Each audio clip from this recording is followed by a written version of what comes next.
And so my mom decided to go natural, and she went natural. She big chopped and didn't tell anybody. She was wearing a wig, so like no one knew. And basically, from watching her go through her process of growing her hair back out, I realized that it was something that I wanted to do. This was in 2010. And basically, everyone tried to talk me out of it, outside of like my intermediate family, like my parents and my brothers and my husband.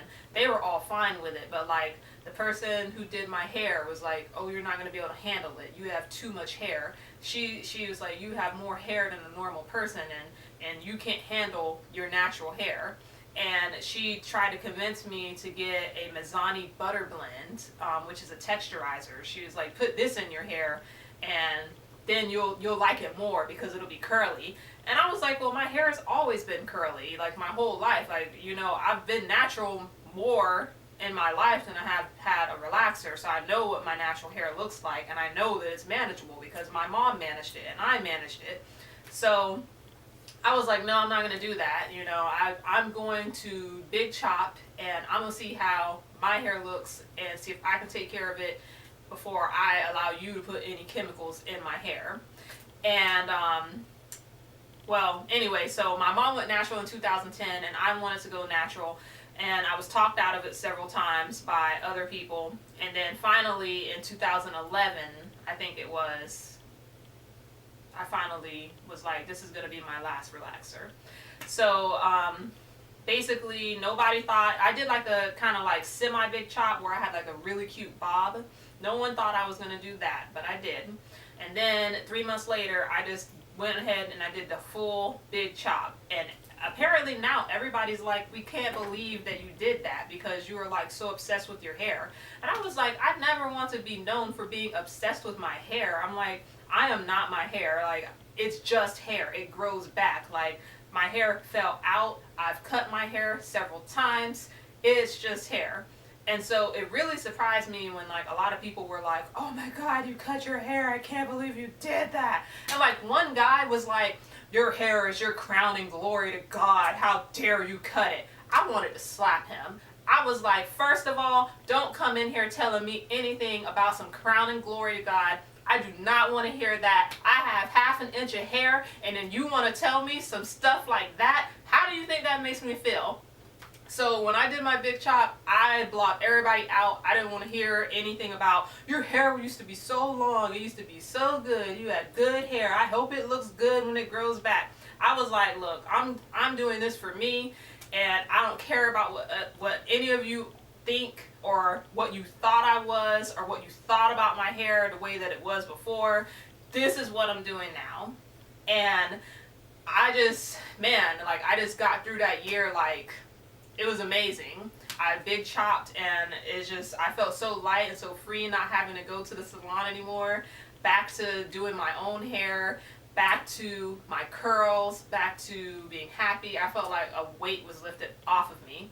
So now, of course, you know that I'm natural. People think I'm like a natural hair Nazi, and they think that I'm gonna like try to convince them about why their hair is bad. And I don't think relaxed hair is bad. My hair was perfectly healthy when I had relaxed hair. I went natural because I wanted to become more self-sufficient and other reasons that I'm not gonna get into right now.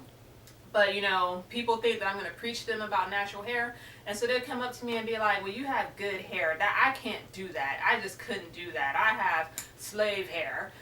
If I had a dime for every time somebody uses that term to describe their hair, I can't stand when people say that kind of stuff to me, because I'm like, you didn't even give your hair a chance, and you just downing yourself, and I don't even want to hear that.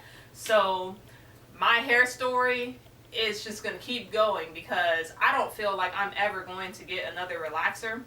I don't even feel like I'm ever going to cut my hair, like I'm just going to let it grow. And people always ask me, "Well, what are you going to do when it gets longer? Are you ever going to straighten it?" I get a lot of questions, and I'm just like, no, I don't think I'm going to do that, because I went through like 10 years.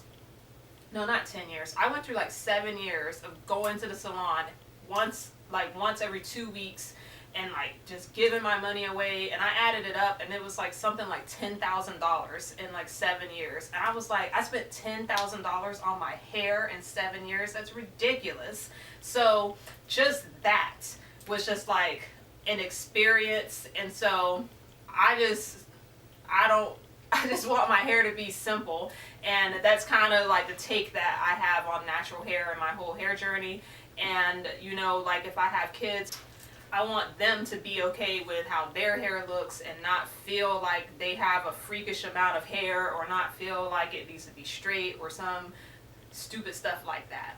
I want them to feel like their hair is beautiful. So my hair journey is not going to end, because it's going to just keep extending on through for the rest of my life, but through my kids and everything. So that's my hair story tag. And I tag you guys if you make videos. Put up that hair story tag. I know this one was long, you know. I've been on a long, like my whole life. I didn't even tell you guys. I had people like in middle school, girls would want to fight me because my hair was long. I used to almost get into so many fights with people just because my hair was long. And a cat attacked me because he was trying to get my hair. So anyway, I have a really long hair journey, and you know, I know this video is long, so if you made it through to the end, thank you for watching. And if not, I understand. I feel you. But I will talk to you guys later.